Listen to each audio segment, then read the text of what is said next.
ఆవిడే ప్రేరేపించేటప్పుడు దుర్మార్గుడు దుర్మార్గంగా ప్రవర్తించారంటే వాడి బుద్ధిని కూడా అమ్మవారే ప్రేరేపించారు కదా అని చేసిన దుర్మార్గం అంతా అమ్మవారు మిత్తోసి వచ్చా? ఏమయ్యా ప్రవచనంకి వచ్చి నిద్రపోతున్నామంటే అమ్మవారు ప్రేరేపించారండి అంటే నేనేం చెప్పేది? ఇక్కడ దౌర్భాగ్యం ప్రేరేపించింది అనాలి, పాపం ప్రేరేపించింది అనాలి. మరి ఏం చెప్తాం అక్కడ?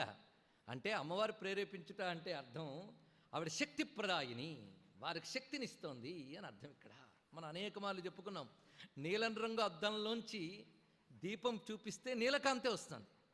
అక్కడ నీలకాంతి రావడానికి కారణం ఎవరు? దీపం. అయితే కాంతికి దీపం కారణం, కానీ నీలానికి మాత్రం అద్దం యొక్క రంగే కారణం, కాంతి కాదు. ఇది మన అనేక మార్లు చెప్పుకున్నాం. కానీ ఆ దీపకాంతి లేకపోతే నీలం కూడా తెలియట్లేదు, నీలం కూడా మనకు తెలియట్లేదు. అలాగే జీవుడికి సంస్కార సహజంగా ఆ చిత్తానికి మాలిన్యాలు అంటిపెట్టుకుంటాయి, పుణ్యాలు అంటిపెట్టుకుంటాయి.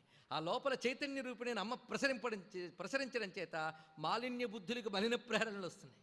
నీల కాంతి అన్నప్పుడు నీలం అద్దం లక్షణం, కాంతి దీపలక్షణం ఎలాగైతే విడదీసుకుంటున్నామో బుద్ధిని ప్రేరేపిస్తున్నది అంటే బుద్ధిలో పుట్టే మంచి చెడులకు బుద్ధి కారణం, శక్తికి అమ్మ కారణం, నాలుగు విడ తీసుకోవాలి.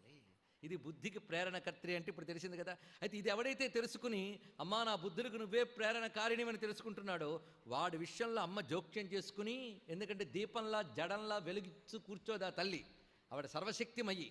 అందుకే వెంటనే అమ్మా నా బుద్ధికి నువ్వే ప్రేరణకారినివి అన్నాడా, వెంటనే ఆవిడ కలగజేసుకుని వాడి బుద్ధిని సంస్కరించి వాడి బుద్ధిని ఎప్పుడూ మంచి వైపే ప్రేరేపణ చేస్తూ ఉంటుంది. అందుకే బుద్ధిని ప్రేరేపించే తల్లిని దండం పెట్టడంలో ఉద్దేశం ఇదండి.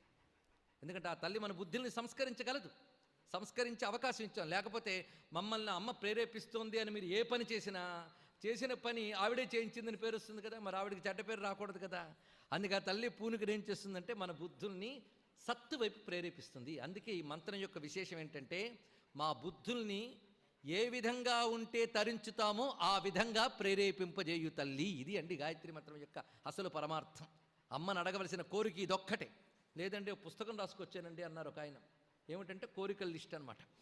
కాశీ వచ్చినప్పుడు దేవి దగ్గరకు వచ్చి చదవడానికి అన్ని కట్టకట్టి పక్కన పడేసి ఒక్క కోరిక తీసుకుంటే చాలు, నా బుద్ధిని నువ్వే ప్రేరేపించు అని అన్నాడెప్పుడో వాడి బుద్ధిని ఆవిడ తన వైపు ప్రేరేపింపజేస్తుంది. తన వైపు అంటే సద్వస్తువు వైపు ప్రేరేపింపజేస్తుంది.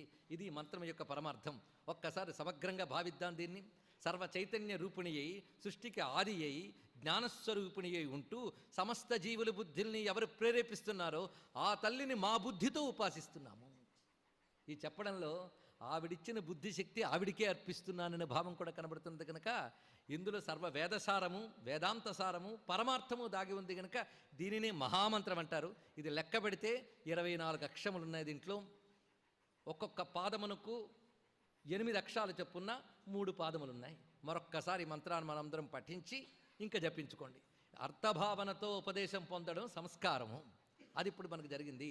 సర్వ చైతన్య రూపాం తాం ఆద్యాం విద్యాంచ ధీమహి బుద్ధిం యానః ప్రచోదయాత్. ఒక ఇద్దరు ఎక్కడికో బయలుదేరారు. ఒక ఆయన అంటాడు వెళితే ప్రమాదమేమో వెళ్ళొద్దురా అంటాడు. అందులో ఒకడు మొండి పట్టుదలతో నేను ఆగైనా బయలుదేరిపాడు. వాడికి ప్రమాదం జరగలే సరికదా ఒక అద్భుతమైన ఫలితం ఏదో దొరికింది. వాడు వెనక్కి వచ్చి చెప్పాడు, నువ్వు వెళ్ళగలిగి వెళ్ళలేదు, శంకతో ఉండిపోయావు, నువ్వు నేను ధైర్యంతో వెళ్ళాను అన్నాడు. వాడిలో శంక రూపంలో ఆపేసింది ఎవరు? వాడి బుద్ధికి ఆ ప్రేరణ ఇచ్చింది. అలాగే వీడికి ధైర్యం ఇచ్చి పంపించింది ఎవరు? వీడికి ఫలితం పొందే యోగం ఉంది కనుక వీడికి ధైర్యం ఇచ్చి పంపించింది. వాడికి యోగం లేదు కనుక శంక పుట్టి ఆపేసింది. ఈ కర్మఫల ప్రదాయిని అయినటువంటి ఆ తల్లి వారి వారి యోగ్యతలను అనుసరించి ప్రేరేపిస్తుంటుంది. ఇది తెలుసుకోవాల్సింది. అందుకే మనల్ని సరి అయిన మార్గంలోకి ప్రేరేపించి ప్రమాదకరం లేని పద్ధతుల్లో అమ్మ నడుపుతుంటుంది. అందుకే అమ్మ నన్ను నడుపుతోంది అని ఎవడైతే తెలుసుకుంటాడో వాడికి ఎప్పుడూ తప్పుదారి తొక్కడు, వాడికి భయం ఉండదు. ఇది తెలుసుకోవాల్సింది. అందుకే ఈ మంత్రం యొక్క భావం ఏంటంటే అమ్మ తోడుంటుంది మనకి ఇప్పుడు కూడా. అది ఈ మంత్రంలో ఉన్నటువంటి పరమార్థం.